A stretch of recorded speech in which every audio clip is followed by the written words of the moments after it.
హల్లెలూయా. దేవునికి స్తోత్రం. ఈరోజు దేవుని వాక్యం ధ్యానించుకుందాం. లేవీకాండము 3వ అధ్యాయము.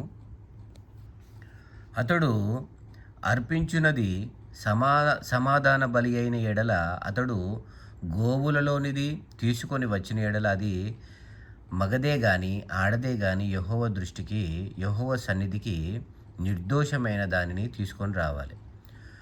తాను అర్పించి దాని తల మీద తన చెయ్యి ఉంచి ప్రత్యక్షపు గుడారం యొక్క ద్వారమున దానిని వధింపాలి.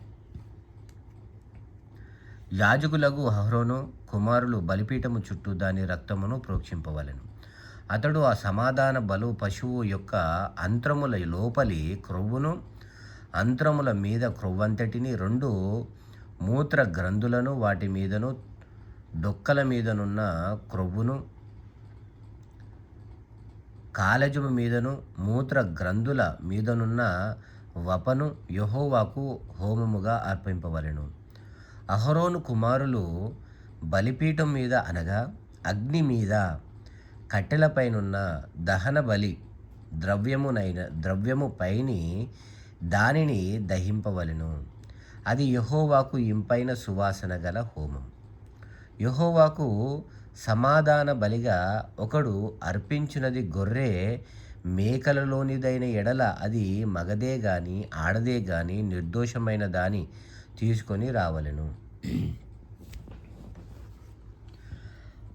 అతడు అర్పించు అర్పణము గొర్రెపిల్ల అయిన ఎడల యెహోవా సన్నిధికి దానిని తీసుకొని రావలెను. తాను అర్పించు దాని తల మీద అతడు తన చెయ్యి ఉంచి ప్రత్యక్షపు గుడారము ఎదుట దానిని వధింపవలెను. హల్లెలూయా. అహరోను కుమారులు బలిపీఠము చుట్టూ దాని రక్తమును ప్రోక్షింపవలెను.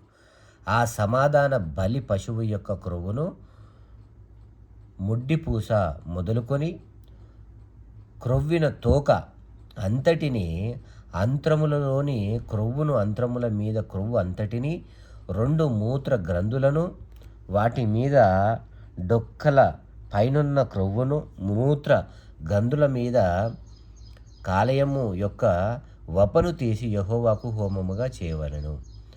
యాజకుడు బలి పీఠము మీద దానిని దహింపవలెను. అది యెహోవాకు హోమరూపమైన ఆహారము. అతడు అర్పించినది మేక అయిన ఎడల యెహోవా సన్నిధికి దానిని తీసుకొని రావలెను. తాను దాని తల మీద చెయ్యి ఉంచి ప్రత్యక్షపు గుడారము ఎదుట దానిని వధింపవలెను. అహరోను కుమారులు బలిపీఠము చుట్టూ దాని రక్తమును ప్రోక్షింపవలెను.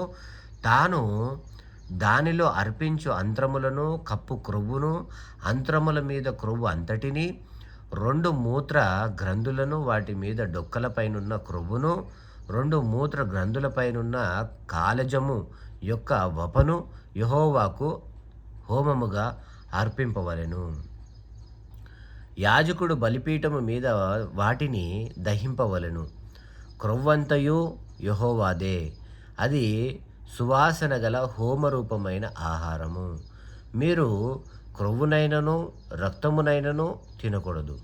అది మీ తరతరములకు మీ నివాస స్థలములన్నిటిలోనూ నిత్యమైన కట్టడ. హల్లెలూయా. విన్నవారిని, వారి కుటుంబాన్ని దేవుడు దీవించునుగాక.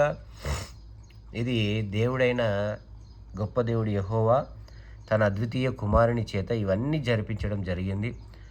తనను బలిగా అర్పించి మన పాపములను, సర్వ పాప మానవాళిని కూడా తన రక్తం చేత కడగడం జరిగింది. అందుకు దేవునికే మహిమ కలుగునుగాక. ఆమేన్.